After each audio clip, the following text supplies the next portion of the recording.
Our Constitution guarantees equal rights to all its citizens, but in reality, there are people whose rights are not realized on a daily basis. Sri Lanka's disabled community adds up to the millions, and the numbers are expanding, with a large percentage being members of the armed forces. However, there are few mechanisms in place to ensure that they too enjoy equal rights. In our next report, we take a look at how the disabled community in the country is working towards changing this situation. Whether it's a bank or a government office, or even temples, churches and cinema halls, Sri Lanka's disabled community are denied access. So Dr. Ajit C.S. Pereira decided to take legal action. In a petition to the Supreme Court, he called for the implementation of the Accessibility Regulation under the Rights of Persons with Disabilities Act of 1996. According to Dr. Pereira, this act has not been implemented due to the lack of mechanisms for providing access to disabled persons in various ministries, government departments, state banks and provincial and local council buildings. Dr. Pereira says there are little signs of the government taking action to introduce accessibility measures in public buildings, and that there is a failure to implement these laws even in the case of new constructions. In any collection of human beings, diversity in ability, diversity in mobility in particular is inevitable, and this is normal. But when people have to attend to normal day-to-day life, the way that we construct and design public buildings and public places, large number, daily increasing, are disadvantaged or even marginalized in attending to normal work. We have gone to the courts to get the maximum benefit for the large number of people. Even to support Mahinda Chintana, this is very, very important. Mahinda Chintana specifically states all public buildings on page 19 has to be made accessible. But so far, no one, although it has been there. So this case and our endeavors will support Mahinda Chintana in making public buildings accessible, making it a reality, meaningful reality. So that's the major thing that we are concerned about. While accessibility of public buildings and spaces primarily affects people who do not have the use of their limbs, there are others who are impacted by it in different ways. If you ask me what is accessibility, if a person can go to a certain place independently, safely and with a minimum period of time, if you can create the path for a person to go to that place, I think that is called accessibility. Accessibility is not only for people who are using wheelchairs, it's for visual impaired people, hearing impaired people. We all need accessibility. Sri Lanka's disabled community could account for as much as 16% of the population.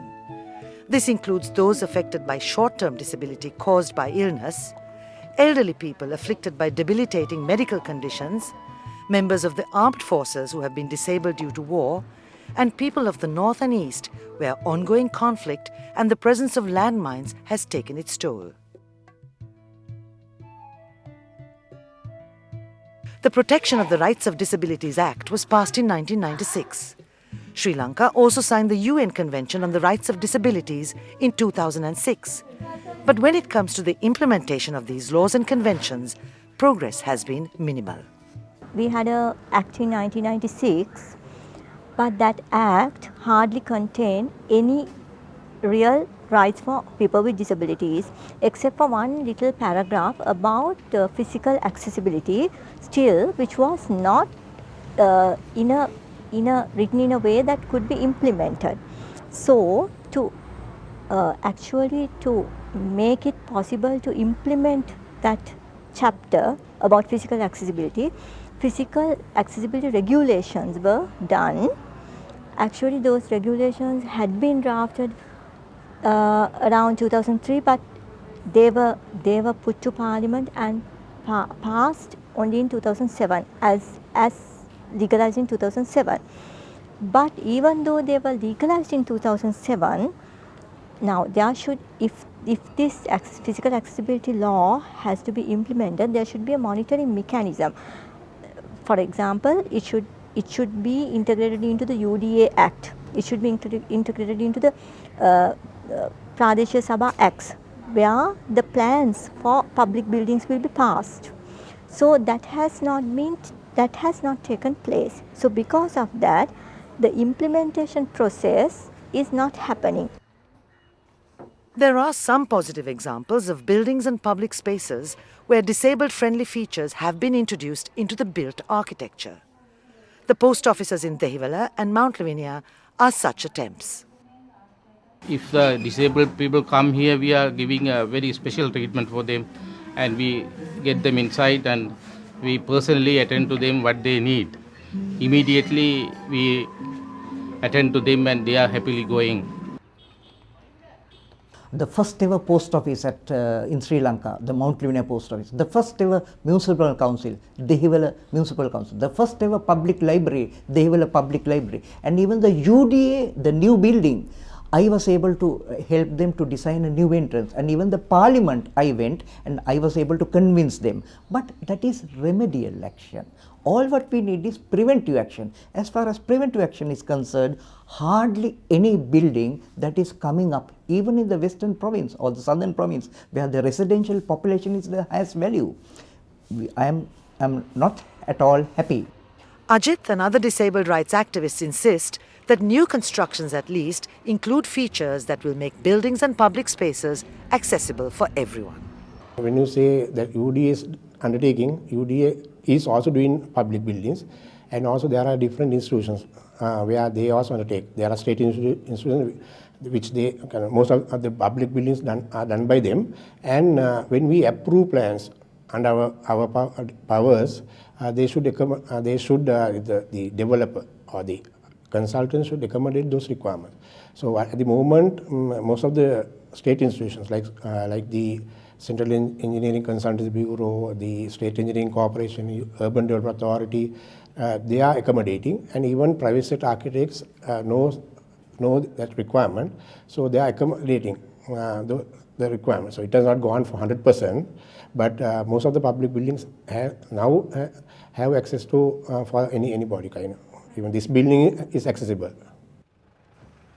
Dr. Ajit Pereira's case is now in the Supreme Court. The court has directed that further information be provided about measures that have been taken so far before it makes a decision.